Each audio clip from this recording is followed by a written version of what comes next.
Mom? Dad? I ran to the gate, my heels splashing through puddles. Why are you out here? Where's Jason? The moment I saw my parents standing outside the iron gate, drenched in the October rain with their suitcases at their feet, I knew Barbara had finally crossed a line she couldn't walk back from.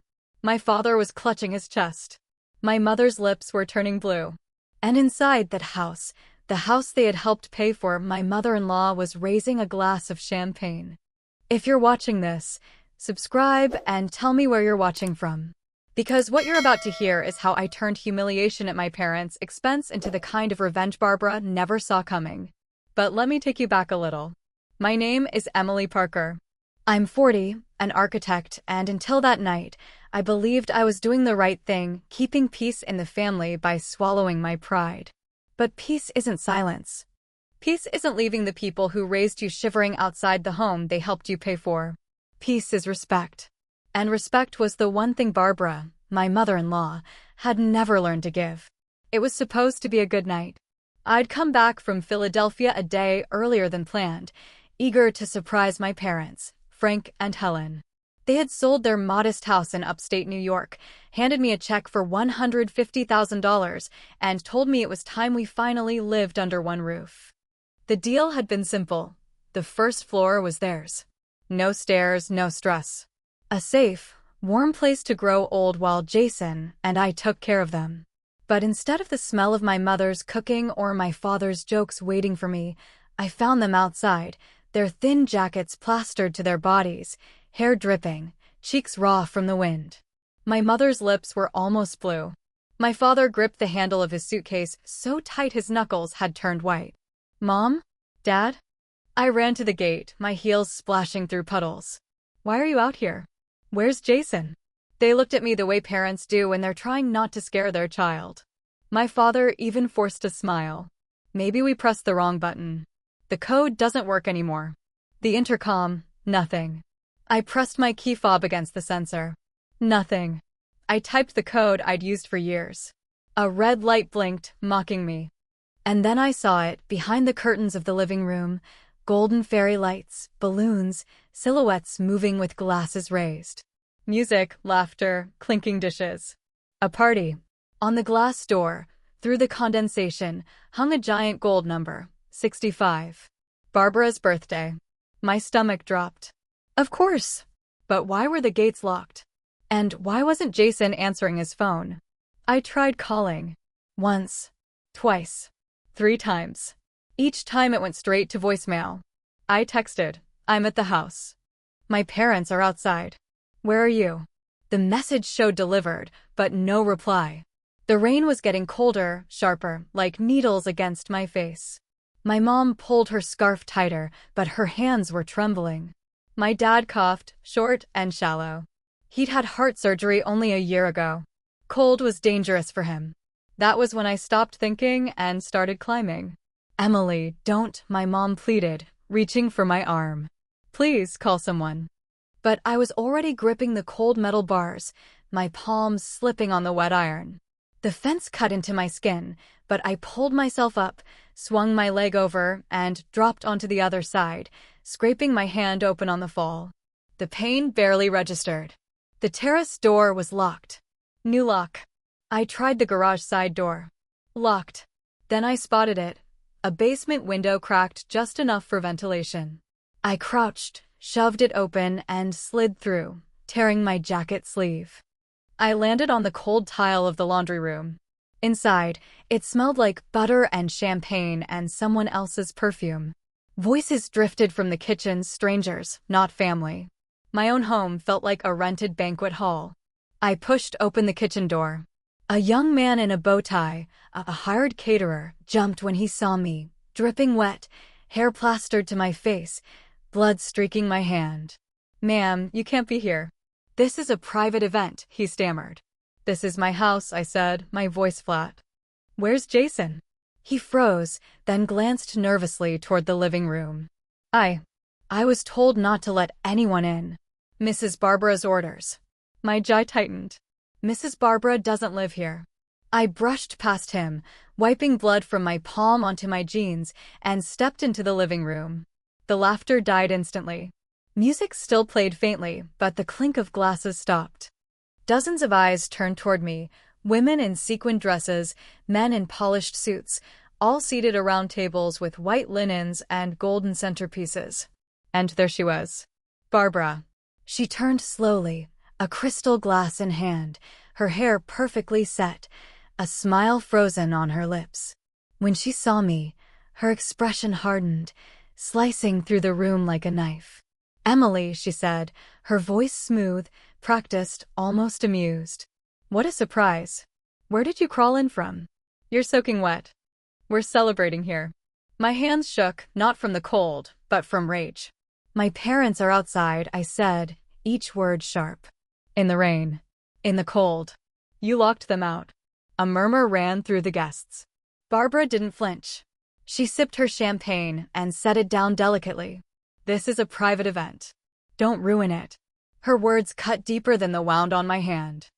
I opened my mouth, ready to tear the mask off her in front of everyone, when I saw it, my father, outside the glass doors, hunched over, clutching his chest.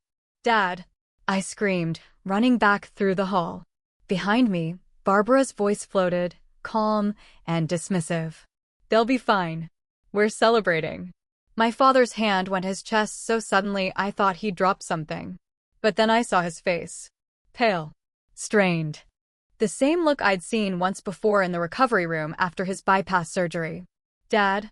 My voice cracked. "Talk to me, what's wrong?" He tried to smile through the pain. "It's nothing, sweetheart. Just the cold." But it wasn't nothing. His breaths were shallow, uneven. My mother grabbed his arm, her own hands trembling. "Emily, call someone. Please." I was already dialing 911. "This is Emily Parker." My father, 68, history of bypass surgery. Chest pain, sweating, disoriented. "We're outside our home but can't get in. Please, send help immediately." While the dispatcher confirmed the address, I turned my phone camera on. I filmed everything. My parents' soaked coats, the rain pooling at their feet, the locked gate, and in the background, through the glowing windows, the silhouettes of guests clinking glasses. And Barbara's voice, clear as crystal. "They'll be fine. We're celebrating." I made sure that line was recorded. My mother's knees buckled, and she slumped against me. I pulled her close, wrapping my jacket around her. She was shaking so badly it felt like she'd rattle apart in my arms. That was when I noticed our neighbor, Mrs. Lewis, hurrying across the street with an umbrella. She took in the scene at a glance, my father hunched over, my mother half-frozen, and without a word, she pulled the blanket from her shoulders and wrapped it around my mom. "Thank you," I whispered, my throat burning. Inside the house, the music grew louder, as if someone had turned the volume up deliberately to drown us out. A few curious guests peeked through the curtains. When I met their eyes, they quickly looked away. One woman even drew the curtain tighter, shutting us out completely. And Jason? Still nothing. No footsteps. No voice calling my name. No door opening. Just silence from the man who had promised to protect me, to protect us. My phone buzzed in my hand. A text message. "Don't overreact. We'll talk later." Overreact? My father was clutching his chest in the rain. My mother was shivering like a leaf. And Barbara was inside, basking in her applause. If this was overreacting, what did Jason call abandoning? The wail of sirens cut through the night, sharp and merciful. Red and blue lights splashed against the wet pavement as the ambulance screeched to a stop. Paramedics rushed out, hauling equipment. "Step back, ma'am," one said firmly, crouching in front of my father. "Sir, can you tell me your name?" "Frank," he gasped. "Frank Parker." They slid an oxygen mask over his face, checked his pulse, slapped electrodes to his chest. Another medic guided my mother to sit on the curb, covering her with a foil blanket. I filmed it all. The rain-slick ground. The paramedic shouting vitals. My father's trembling hand gripping mine. My mother's face, drawn and terrified. And in the background, again, Barbara. Arms folded, lips pursed, glaring at me through the glass door as if I were the one ruining her night. The audacity burned into me like acid. Neighbors began to gather, drawn by the sirens. Some whispered. Some stared. A few shook their heads when they saw my parents. And still, the doors of the house remained closed. When the paramedics loaded my father onto the stretcher, he squeezed my fingers weakly. "Don't blame Jason," he whispered through the mask. "Always protecting the wrong people. Always too kind." I climbed into the ambulance beside him, my wet clothes sticking to the vinyl seat, my phone heavy in my pocket. My mother followed in a separate car, guided by a nurse. The ride was silent except for the rhythmic beep of the heart monitor and the low hum of the oxygen tank. I stared at my phone, the rain streaking across its cracked screen. On it were 3 things that would change everything. The video's evidence of neglect, cruelty, and Barbara's words. The $150,000 check stub from when my parents had invested in the house. Proof they weren't guests, they were owners. And an idea. Not anger. Not screaming. Not begging Jason to choose me over his mother. Something colder. Sharper. Smarter. Revenge. The ride in the ambulance was a blur of sirens and cold vinyl seats. My father's eyes closed and opened, his chest rising under the oxygen mask. My mother clutched the foil blanket like a lifeline. And me? I wasn't praying. I wasn't crying. I was remembering. A year ago, on a quiet Sunday afternoon, my parents had invited Jason and me over to their old house. The place smelled of dust and apple pie, boxes stacked in corners, the walls bare where family photos once hung. My dad sat at the table with an envelope in front of him. His hands shook as he pushed it across. "Emily," he said, his voice low but steady, "this is everything we saved. $150,000. We want you and Jason to have a real home. We'll live with you. The first floor will be ours, safe, no stairs, no worries." My mom laid her hand on his. "This isn't charity. This is our family's future." I remember opening the envelope, the sight of the check making my throat tighten. Tears stung my eyes, but I forced myself to stay practical. "Then we'll do this right," I said, pulling another envelope from my purse. Inside was a legal document from my attorney. An acknowledgement of contribution. "It states you're co-owners of the property. Just in case." Jason's head snapped up. "Emily, what the hell is this?" "They don't need that. They're family." "Exactly," I replied. "And family deserves protection." Jason's jaw clenched. "You're complicating things." "No, Jason. I'm protecting things." My parents exchanged a glance, hesitant but grateful. My father signed first, his hand trembling. My mother followed, her handwriting neat and deliberate. Jason didn't sign anything. He just sat there, lips pressed tight, eyes full of resentment. A week later, Barbara stormed into our kitchen. She didn't knock. She never knocked. "You gave them ownership," she hissed, her perfectly manicured hand slamming the document onto the counter. "Are you insane? My son's house is supposed to be his, not theirs." I crossed my arms. "Correction. Our house. And now there's 2. Her eyes blazed. "You've invited trouble. Mark my words, Emily, you'll regret this." Jason stood between us, trying to play peacemaker, but his silence was louder than words. That was the day I understood Barbara saw me not as family, but as competition. And my parents? She saw them as intruders. Now, as I sat in my office the morning after her birthday party, that document felt like a loaded weapon finally pulled from its holster. Across the desk sat Sarah Mitchell, my attorney. Sharp, efficient, no patience for theatrics. She tapped her pen against the copy of the acknowledgement. "Emily, this changes everything. Your parents are legally recognized as part owners. What Barbara did last night wasn't just cruel. It was illegal." I leaned forward, my hands still bandaged from climbing the gate. "Tell me what we can do." Sarah outlined it, each step precise. "File an injunction to acknowledge Frank and Helen as co-owners. Submit evidence of obstruction, locked gates, changed codes. Add medical endangerment. Your father's condition worsened because of their exclusion." I felt the anger coil tighter in my chest. "And Barbara?" Sarah allowed herself the faintest smile. "She's not on the deed. She has no legal standing.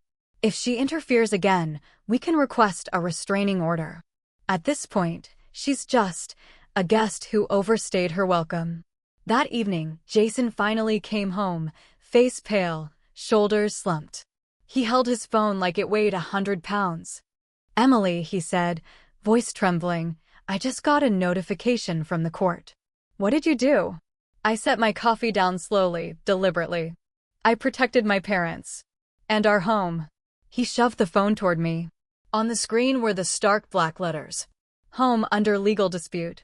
Temporary injunction in place." Jason's voice cracked. "You filed against me?" "Against us?" "No," I corrected. "I filed against anyone who thinks my parents don't belong here. You included, if you keep standing on the wrong side." His face went pale. "Emily, this is too far. You could have talked to me first." "Talk?" My laugh was sharp, bitter. "Like the way you talked to me last night? With silence? With a text saying don't overreact while my father clutched his chest outside the house he helped pay for." Jason winced, but said nothing. I leaned closer, my eyes locking onto his. "This isn't just a house anymore. It's evidence. And every choice you make from here on will decide whether you stand with me or with her." Jason sank into the chair, staring at the floor, the weight of it settling on his shoulders. Meanwhile, I opened my laptop and clicked on a folder labeled simply, Evidence. Inside were 3 files. The video of Barbara saying, "They'll be fine. We're celebrating." The medical report from the ER doctor about my father's emergency. And the acknowledgement of part ownership, signed in my parents' steady handwriting. For the first time in months, maybe years, I felt calm. The battle wasn't going to be fought at dinner tables or family gatherings anymore. It was going to be fought in court.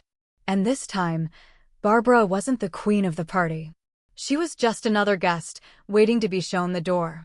I sat at the table with my laptop open while the rain kept tapping against the windows. I froze our joint account, blocked Jason's access to online banking, and moved all our savings into a separate trust. Each click of the mouse sounded like a hammer strike, setting a new boundary in stone. By evening, my mother called. "Emily," her voice was careful, as if she was afraid to disturb my mood. "Barbara called me today. She said you filed some documents in court and are planning to divide the house officially. She asked me to talk to you." Of course she did. I leaned back in my chair. "And what did she say?" "That I overreacted and that I'm destroying the family. She said you're being too harsh. That families don't resolve issues with lawyers and courts. She said you all should have just talked it out." "Mom," I interrupted gently but firmly. "She locked you outside. You stood in the rain while Dad clutched his chest. If I hadn't come home early, no one would have even known what happened." And Barbara dares to talk about family discussions after that. My mother sighed. "I'm not defending her, Emily. I'm just afraid that now everything will be broken beyond repair." "Mom," I gritted my teeth. "It's already broken. And not by me." An hour later, Jason came into my office. He stood in the doorway, looking lost, like a child caught doing something wrong. "Emily, can we talk?" His voice trembled.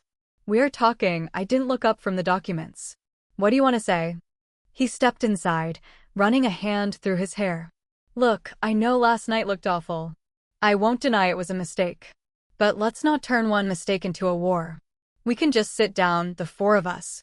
You, me, Mom, and your parents. She'll apologize, you'll say everything you need to, and we can put this behind us."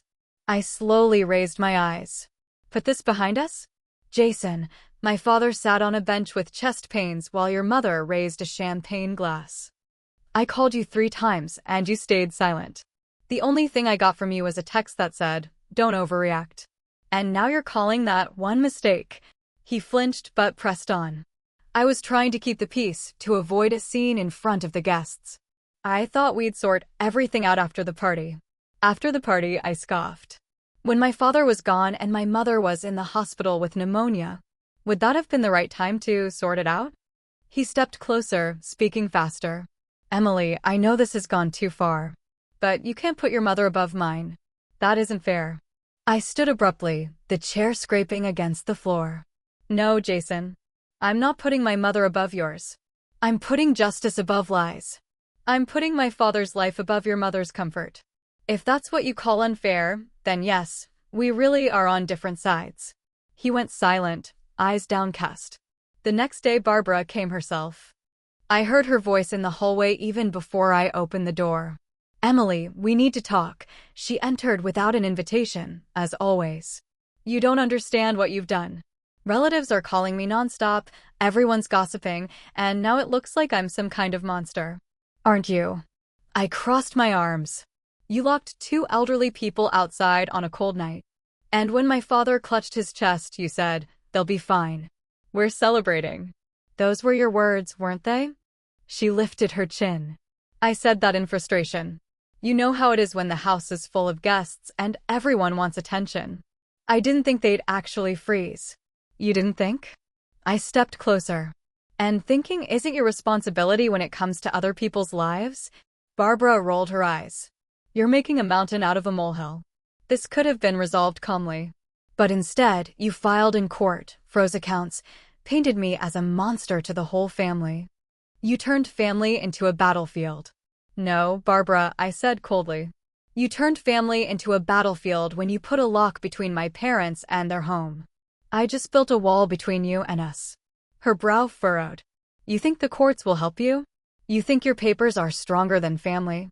I think the law protects better than your toasts." We stared at each other for a long moment. For the first time, I saw not contempt in her eyes, but something closer to fear. 2 days later, my attorney called with news. The court had issued a temporary restraining order barring Barbara from the house. I printed the document, slid it into an envelope, and delivered it to her personally. She opened the door with the air of a queen disturbed. "What's this?" she snapped, snatching the papers from my hand. "A court order," I replied evenly. "As of today, you no longer have the right to enter this house. It isn't your home. And it never was." Her hands shook, though her lips still tried to smile. "You'll regret this, Emily. You'll realize this family can't survive without me." I turned and walked back to my car. "We'll see, Barbara. We'll see." I didn't post the video in anger or in tears. It wasn't accompanied by loud words or emotional accusations. Just the date, the address, the phone recording, my parents standing in the rain at the gate, the lock flashing red, my father clutching his chest, and Barbara's voice ringing out from behind the door. "They'll be fine. We're celebrating." Within 2 hours, the video had over 1,000 views. By the next day, 20,000. My phone wouldn't stop ringing. Relatives, neighbors, even colleagues called. Every conversation felt like a separate battle. The first was Aunt Janice, Barbara's sister. "Emily," her voice was stretched tight like a wire. "I watched that video. Did you really decide to put this online? This is a family matter. You don't air things like that." "Family matter?" I couldn't hold back a bitter laugh. Was my father's heart attack also a family matter? Or my mother shivering in the rain while Barbara raised a glass? "Of course it was terrible," Janice rushed on. "But Barbara isn't a monster. She just got caught up in the party. You made her look like a monster in front of the whole town." "I didn't make her look like anything, Janice. She did that herself. I just showed what happened." Silence. Then Janice's voice softened. "She says you've hated her from the start. She's wrong. I don't hate her. I'm just not afraid of her anymore." The next day, Barbara herself appeared on my doorstep. She stood tall, but her eyes betrayed a sleepless night. "Are you happy?" she asked the moment I opened the door. "You've humiliated me." People whisper at the supermarket. My friends call to ask if it's true I threw old people out on the street. "Do you understand what you've done?" "Me?" I raised my eyebrows. "I didn't do anything. Those are your words in that video. Your party, your laughter, your phrase. They'll be fine. We're celebrating. All I did was press record." She stepped closer. "You've destroyed my reputation." "No, Barbara. You destroyed it yourself. I just stopped covering for you." She shook with rage. "You think the internet is on your side? It's just a wave. In a week they'll forget. But family, that's forever." I looked her straight in the eye. "You're right. Family is forever. But not every blood tie makes someone family." A day later, Jason showed up. He held a newspaper in his hands. The front page headline read, "Local woman throws out elderly couple during party." The photo was a screenshot from my video. "Emily," his voice was quiet, almost pleading. "You have to take this down. Please." This has gone too far. Mom is falling apart. She sits at home crying. Crying? I clenched my teeth. I wonder if she cried when she looked at my parents through the window. He sank into a chair, burying his face in his hands. I'm not excusing her, he finally said. But this is our family. You're destroying it. I laid the acknowledgement my parents had signed a year ago on the table in front of him. No, Jason. Your mother destroyed this family. I'm protecting mine. A week later, Barbara went all in. She showed up with a lawyer and tried to sue me for defamation. We sat in the judge's chambers.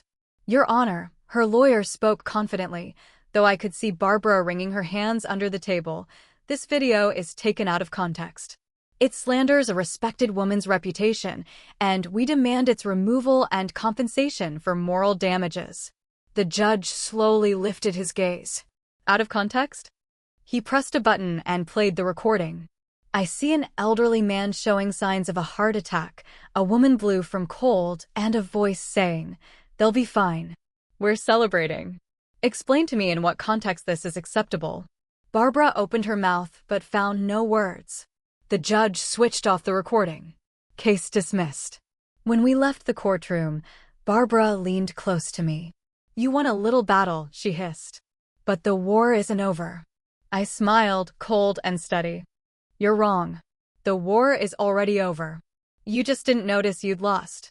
3 days after the court hearing, I taped a white sheet of paper to the refrigerator. For rules. Simple as formulas, but heavier than any promises. Locks and codes can only be changed with the consent of all residents. No guests or events without everyone's permission. The first floor belongs to Frank and Helen. Untouchable. Violation of any rule equals immediate removal from the house. I looked at that paper and knew, from now on, there would be no more conversations. Only actions. That evening, Jason walked into the kitchen. He saw the paper, stayed silent for a long time, then turned to me. Emily, are you serious? This looks more like prison rules than family rules. I turned to face him. No, Jason. These are safety rules. For my parents. For me. Even for you. Everything that should have been obvious, but your mother turned into a battlefield. He ran his hand through his hair. Maybe it would be better if we just left. Started over somewhere new. I laughed short, bitter. Leave? After my parents put everything they had into this house? After your mother threw them out into the rain? No, Jason. We're staying. If anyone leaves, it's Barbara. As if on cue, the door slammed and Barbara appeared in the kitchen. She stood tall, like a queen at trial. So it's true, her voice rang with tension. You drew up some ridiculous rules and think you can dictate to me how to live in my son's house. I stepped closer, the sheet of paper still in my hand. Your son's house, I said evenly. Barbara, this house isn't just his. This house was built with my parents' money. Legally, they're co-owners. And from this moment on, you are a guest here. A guest who follows the rules or leaves forever. Her face went pale, but she refused to back down. You think I'll let you throw me out? I am Jason's mother. I am the head of this family. I shook my head. The head of a family doesn't leave elderly people standing outside. The head of a family doesn't celebrate while someone suffers a heart attack. You're not the head of this family. You're a threat. Jason stepped between us. Emily, please stop. Mom, she's not a monster. Yes, she made a mistake, but surely this can be forgiven. I looked him straight in the eye. No, Jason. It wasn't a mistake. It was a decision. She knew exactly what she was doing. And now I know exactly what I'm going to do. I pressed the sheet of rules against his chest. Either you stand behind this, or we cannot go on as a family. He was silent for a long time. Then he lowered his eyes and nodded. Fine. I agree. Barbara gasped sharply. Jason, you can't. This is your house. He turned to her. His voice was quieter than usual, but for the first time, it carried firmness. No, Mom. This is our house. And I'm tired of choosing between you and my wife. You've crossed every boundary. If you want to stay in our lives, you'll stay as a guest. Her lips trembled. You're choosing her over me? I'm choosing right over wrong, he answered. And honestly, Mom, it's long overdue. Barbara gripped her handbag so tightly her knuckles turned white. "You'll regret this," she hissed. "Without me, you won't have a family." I looked her straight in the eye. "We already have a family. And from now on, it begins with rules." She turned and left, her heels striking the floor like hammer blows. I pinned the sheet back onto the refrigerator. Barbara's signature wasn't on it, but Jason's was. And my parents'. And that was enough. A week had passed since the night I taped the rules to the refrigerator. The house felt different now. It was no longer an arena for battles, but a place where you could breathe again. In the mornings, my father stepped out onto the porch in his cap and watered the flower beds my mother and I had planted in spring. My mother sat in her chair by the window with her knitting, smiling at every sunbeam as though it were a gift. Even the air inside the house had changed, warm, calm, without poison. One evening, Jason came home from work with a small box in his hands. He sat at the table and carefully opened it. Inside were 2 new gate fobs, each one engraved with F and H. "These are yours," he said, handing them to my parents. "From now on, the gate and door will open with your fobs. You'll never stand outside in the rain again." My father held the fob in his hand, his thumb tracing the cold metal. His eyes shone, though his voice stayed steady. "Well said, Jason. But what matters is that it's not just metal, it's how you treat people." My mother nodded, clutching hers like it was a treasure. "Thank you," she whispered. "It means more than you think." The next day a small truck pulled up at the gate. 2 workers carefully unloaded an old wooden bench, the very same one that once stood outside my parents' house. Jason had tracked it down, bought it back, and restored it. He placed it under the windows of the first floor. "I thought," he said, "it belonged here again." My father sat down, ran his hand across the polished wood, and smiled. "You know, a home isn't walls. A home is when someone's waiting for you." A week later, Barbara appeared. She stood at the gate with a cake in one hand and wool socks in a bag. She hesitated for a long time before finally pressing the bell. I went out to her. "What do you want, Barbara?" She lowered her eyes. "I was wrong. I went too far. I came to ask for forgiveness." "Forgiveness isn't words," I told her. "It's actions." She nodded and held out the bag. "I'll learn how to be a guest." I took the cake, though I knew trust wouldn't return in a single day. But perhaps this small gesture of humility could be her first step. That evening we had dinner together. No extra guests. No loud toasts. Just broth, potatoes with dill, and pie. The kitchen was quiet, filled only with the clinking of spoons and the breathing of people who had finally stopped fighting. I looked at my parents. They sat in the warmth of the house they had paid for, the house they had earned. And I thought, sometimes revenge isn't destruction. Sometimes it's restoration. We hadn't just defended our home. We had given it back its heart.